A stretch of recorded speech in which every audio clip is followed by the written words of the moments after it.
Hello welcome दोस्तों। As a mid life transformation coach मैं अक्सर उस एज ग्रुप के साथ काम करता हूं जो कि मिड 30, मिड 40 या 50s में है। और इस एज ग्रुप में बाकी सारे चैलेंजेस के साथ साथ एक बहुत यूनिक सिचुएशन है जो हर एक को हैंडल करना पड़ता है, दैट इज पेरेंटिंग टीनेजर। तो आज की स्पेशल एपिसोड में हम बात करेंगे एक टीनेजर से और उनका पर्सपेक्टिव समझेंगे। Welcome to our channel. आज हमारे साथ एक बहुत ही खास गेस्ट है और बहुत ही इम्पोर्टेंट और डिफरेंट पर्सपेक्टिव, बट जो कि बहुत ही इम्पोर्टेंट है सबके लाइफ में। हम उसके बारे में बात करने वाले टीनेजर, और वो हम सुनेंगे एक टीनेजर से। वेलकम स्मिथिक। Hello hello. मैं 13 साल का हूँ।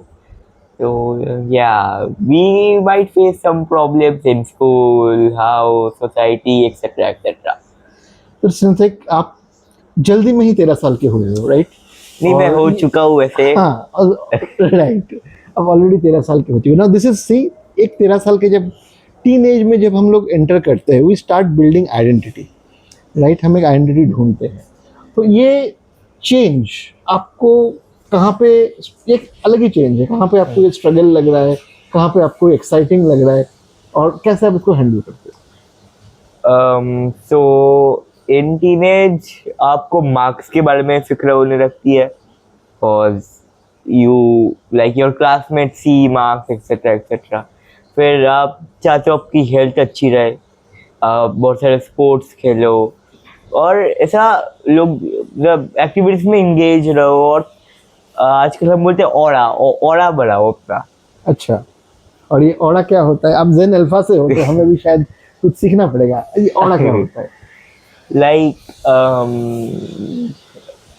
ऑरा एटलीस्ट फॉर मी होता है कि तुम्हारे जो क्लासमेट्स है तुमको किस पर्सपेक्टिव से देखते हैं। ओके, तो अपना एक इमेज बनाना। हाँ एग्जैक्टली। वही उसी चीज को जो मैं बोल रहा था कि अपने एक आइडेंटिटी तैयार हाँ। करना, राइट?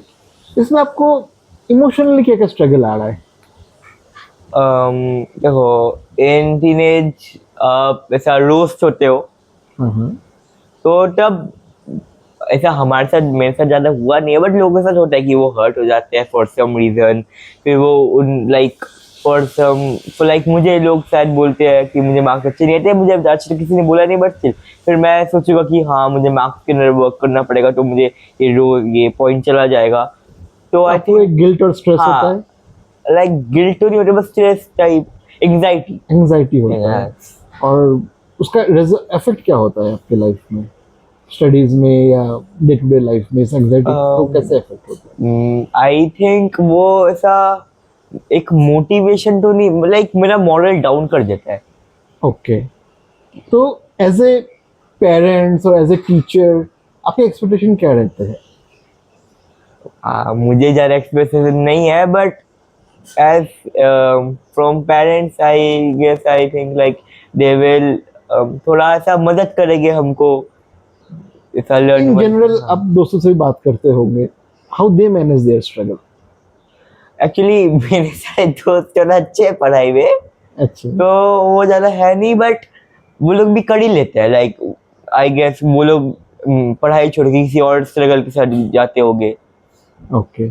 और इस टाइम कई बार आपको ऐसा लगता है क्या कि कुछ आपने बोला तो किसी ने डांट दिया, या आपको बुरा लग गया, या कई बार मूड स्विंग्स भी होते हैं, कभी अच्छा लगता है कभी बुरा लगता है, ऐसा कभी कंफ्यूजन होता है? हाँ ऐसा तो बहुत बार ही होता है। अभी ऐसा मैं रोज ही डांट खाता हूँ ऑलमोस्ट छोटी छोटी बातों में। अच्छा, पर ऐसा मुझे वो लाइक कभी आदत सुन के फिर लगता है ओके, लाइक वो लोग मुझे मना भी लेते हैं, मैं जाके सॉरी भी बोल देता हूँ, तो it's like fine. But I guess ऐसा कुछ होता है कभी जो दिल में लग जाए? ऐसा कब कब होता है जब चीजें दिल में लग जाता है? जब I am serious but they are like no, straight away no. तो आई फील यार तुम लोग अभी थोड़ा ओल्ड एज से हो, तुमको थोड़ा जानना चाहिए। और लाइक यू शुड लाइक लोग कंपेयर करते हैं ना, तो अगर हम कंपेयर करें तो आपको कैसे लगेगा? राइट, सो कंपैरिजन हर्ट्स। या ओके, बट अगर मान लो कोई कंपेयर करे ये सोच के कि चलो इसको कंपेयर करके शायद ये मोटिवेट हो जाए, बट एक्चुअली होता क्या है कंपेयर करने से? एक्चुअली लाइक होता होगा एक दो लोगों के साथ जे know he is doing better so I have to do better. पर वो मेरे एटलीस्ट मेरे और मेरे दोस्ती के लिए इट्स लाइक क्या यार, ये बार बार कंपेयर करते रहते हैं, मैं ट्राई करने के बाद भी नहीं होता तो मैं क्या ही करूँ अभी। फिर मैं तो कभी कभी बोल देता हूँ भाई तुम ही लाइक आप उसको अपना बेटा बना लो ऐसा। हाँ, मतलब वो बहुत हर्ट से आता हाँ। होगा, राइट? बहुत दुख होता होगा तब आता होगा। हम्म। और कई बार पेरेंट्स शायद ये दुख को समझ पाते हैं, आपको लगता है? हाँ बट आई फील जब वो बोल देते हैं फिर आते हैं फिर कुछ बोलते हैं तब तक ऐसा लगता है फिर ये तो रोज का ही है, जैसे ऐसा तो होता ही रहता है। ओके। अब आगे आपके कुछ दोस्त हैं जो शायद आपसे 1-2 क्लास ऊपर भी है, उनसे आपको क्या सीखने को मिलता है? जो शायद आपका ये जो फेज है इसको 1-2 साल पहले गुजार चुके हैं, उससे आप कभी लर्निंग लेते हो, मेंटरिंग लेते हो?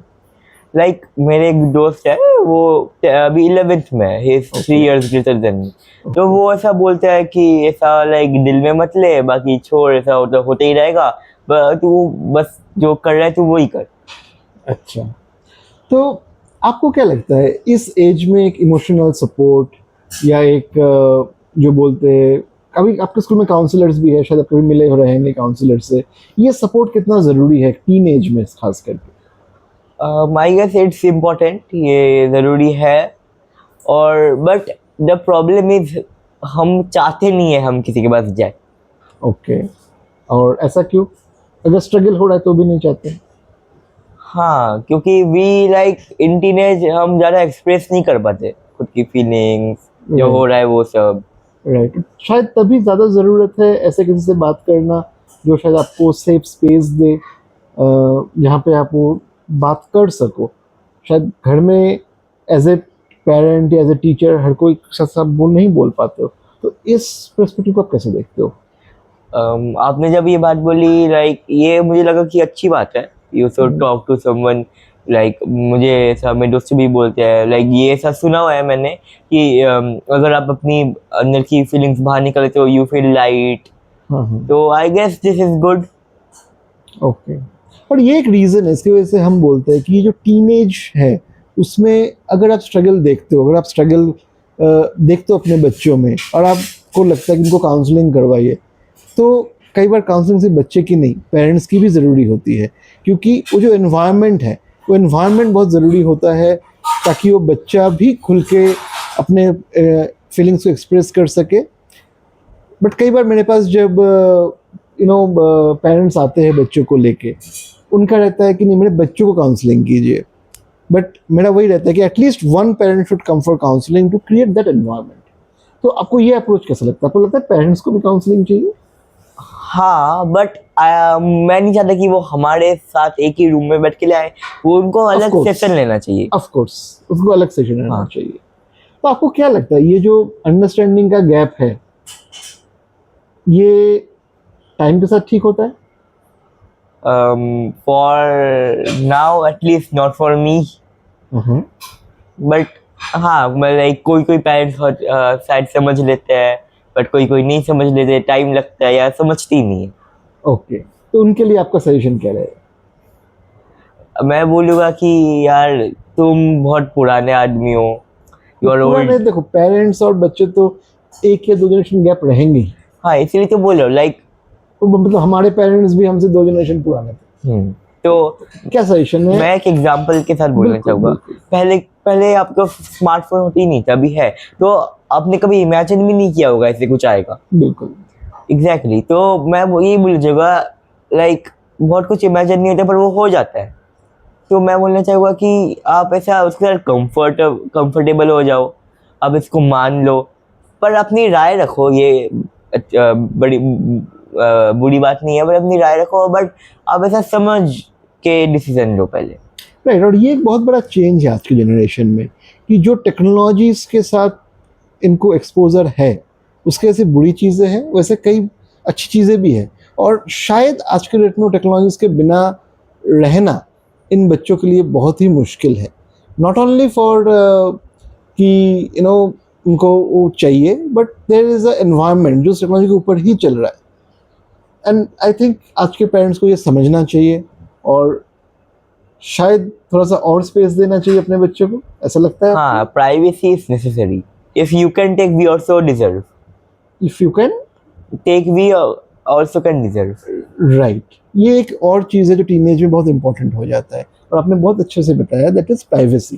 जैसे मैंने बताया कि ये टाइम है जब लोग अपना आइडेंटिटी तैयार करते हैं, जब आइडेंटिटी तैयार करते हैं तब उस आइडेंटिटी की एक प्राइवेसी, एक बाउंड्री तैयार होता है, और एज ए पेरेंट शायद हम कभी ये समझते हैं, कभी ये नहीं समझते, और वो बाउंड्री क्रॉस कर जाते हैं।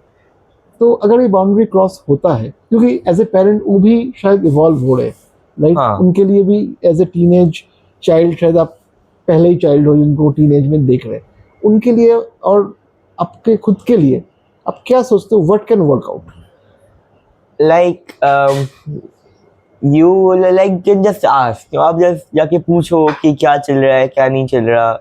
But spying and seeing the chats etc, it's not good. That is not good. Yeah. Okay, Like मुझे पता है कि आप लोगों को जानने की ऐसा इच्छा होगी कि क्या कर रहा है, कुछ गलत तो नहीं कर रहा, कंसर्न्स हो गए, but at least discuss with your child. तो उसमें बात करना ज़्यादा बेटर है। हाँ, देन डायरेक्टली स्पाइंग और सीइंग. और अगर कोई पेरेंट्स आज के बच्चों से बात करे, हाउ कंफर्टेबल दे आर कि वो ओपनली डिस्कस कर सकते हैं, और अगर नहीं है वो कंफर्ट, फिर कंफर्टनेस तैयार करने के लिए क्या करना चाहिए?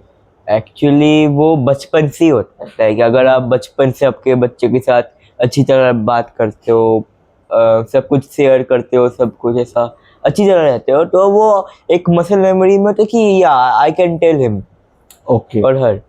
बट मान लो किसी ने नहीं किया बचपन से, एंड नाउ दे रियलाइज, तो चेंज तो कोई भी हो सकता है, so what will be your suggestion as a teenager to those parents? It's a bit difficult, but पता नहीं, वो मुझे नहीं लगता वो चेंज हो पाएगी कभी. मेरे ख्याल से कम्युनिकेशन इज ऐसा चीज़ है कि हम खुल के बात कर सकते हैं कि ठीक है, अभी तक शायद हमने ऐसा नहीं किया, बट सबसे पहले वो इंटेंट सेट करना कि शायद अभी तक नहीं किया, अभी हम कर रहे हैं। बट जैसे श्रुतिक ने बताया कि अगर बचपन से करते वो एक आदत बनता है, अगर हम इमीडिएटली करते तो हम अगर ये एक्सपेक्ट करेंगे कि वो चेंजेस भी इमीडिएटली रिस्पॉन्स में आएगा, वो शायद नहीं होगा। बट राइट इंटेंट सेटिंग और कम्युनिकेशन, आपको लगता है ये हेल्प करेगा? Yeah for sure. Okay, great, thank you Shrutik, आपसे बात करके बहुत अच्छा लगा, और हम वापस बात करेंगे टीनेज के अलग अलग इश्यूज़ के बारे में। So thank you very much. और आपको अगर ये अच्छा लगा हो और आप और जानना चाहते हो टीनेजर्स से, टीनेज के बारे में, और एक साइकोलॉजिस्ट पर्सपेक्टिव उसका, देन आप हमारे चैनल में बने रहिए, हमारे नीचे सोशल मीडिया में हमें फॉलो कर सकते हैं।